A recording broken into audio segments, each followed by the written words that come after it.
اور اپنے رزق میں وسعت فرمائے۔ اپنے رزق میں وسعت طلب کرنے والا کون ہے، اور کون ہے ایسا جو مصیبت زدہ ہے، جو مصیبت میں مبتلا ہے اور وہ اپنے لیے دعا کرے اور میں اس کو مصیبت سے نکالوں۔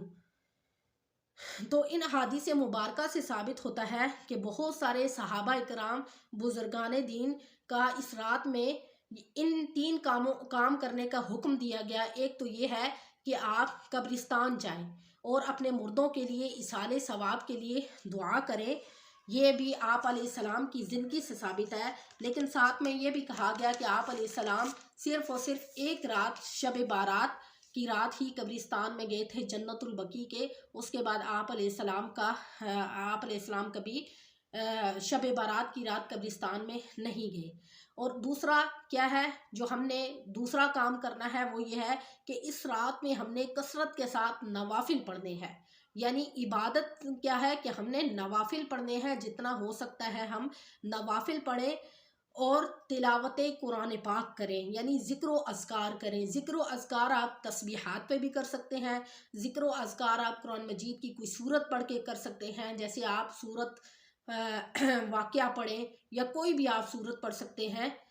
یعنی آپ کیا کریں کہ اس رات میں نوافل پڑھیں، اور نوافل بھی آپ کب پڑھیں؟ تنہائی میں پڑھیں، کیونکہ جب انسان تنہائی میں اللہ کو یاد کرتا ہے، تنہائی میں اللہ کی عبادت کرتا ہے، گویا اس کو اللہ کا قرب حاصل ہوتا ہے۔ تو قرب کب حاصل ہوتا ہے؟ جب انسان اپنے دماغ کو تمام کاموں سے فارغ کر کے صرف اللہ کی عبادت کے لیے بیٹھتا ہے اور اللہ کی طرف متوجہ ہوتا ہے، اور پھر اس ٹائم اس کو اللہ کا قرب حاصل ہو جاتا ہے۔ اور تیسرا یہ ہے کہ اس دن میں روزہ رکھنا۔ یہ آپ علیہ السلام کی زندگی سے ثابت ہے کہ آپ علیہ السلام رات کو عبادت کرتے تھے اور دن میں شب بارات کے دن میں آپ روزہ رکھتے تھے، اور یہ روزہ رکھنا مستحب ہے۔ تو کیا ہے کہ شب بارات کی رات کو ہم نے نوافل کے ذریعے، ذکر و اذکار کے ذریعے، یعنی تسبیحات کے ذریعے، وہ حضرات جن کو پتہ نہیں ہے کہ ہم یعنی اس رات میں کیا عبادت کریں، تو کیا ہے کہ آپ نوافل کثرت کے ساتھ ادا کریں، اپنے گناہوں کی بخشش مانگیں، اللہ رب العزت سے اپنے رزق کی وسعت مانگیں، مصیبت میں ہے تو مصیبت سے چھٹکارا مانگیں۔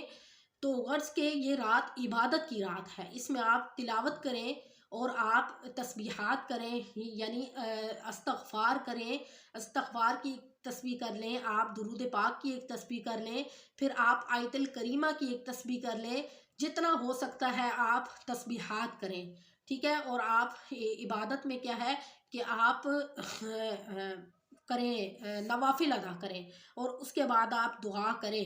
انشاءاللہ اللہ رب العزت آنے والے سال میں آپ کے لیے رزق کی فراوانی عطا کریں گے۔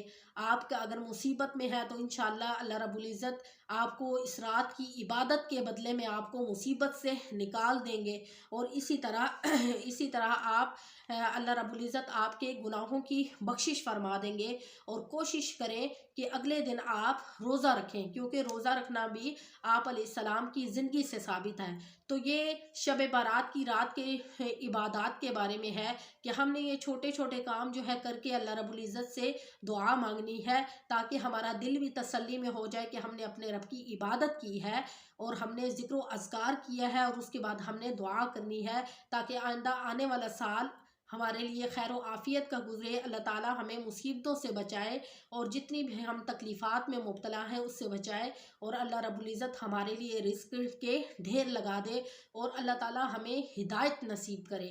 اور اگر ہم بیمار ہیں تو اس رات کی فضیلت کی برکت سے اللہ رب العزت ہمارے بیماروں کو شفائی کاملہ عاجلہ نصیب فرمائے۔ تو کیا ہے کہ ہم نے کیا کرنا ہے اس رات میں؟ ہم نے کثرت کے ساتھ نوافل ادا کرنے ہیں، تلاوت قرآن پاک کرنی ہے، ذکر و اذکار کرنا ہے، یعنی تسبیحات کرنی ہے۔ آپ تسبیحات میں استغفار کی تسبیح کریں، درود ابراہیمی کی تسبیح کریں، پہلے کلمے کی تسبیح کریں، اور آیت الکریمہ کی تسبیح کریں، تیسرے کلمے کی تسبیح کریں، جتنا آپ کر سکتے ہیں آپ کثرت کے ساتھ کریں۔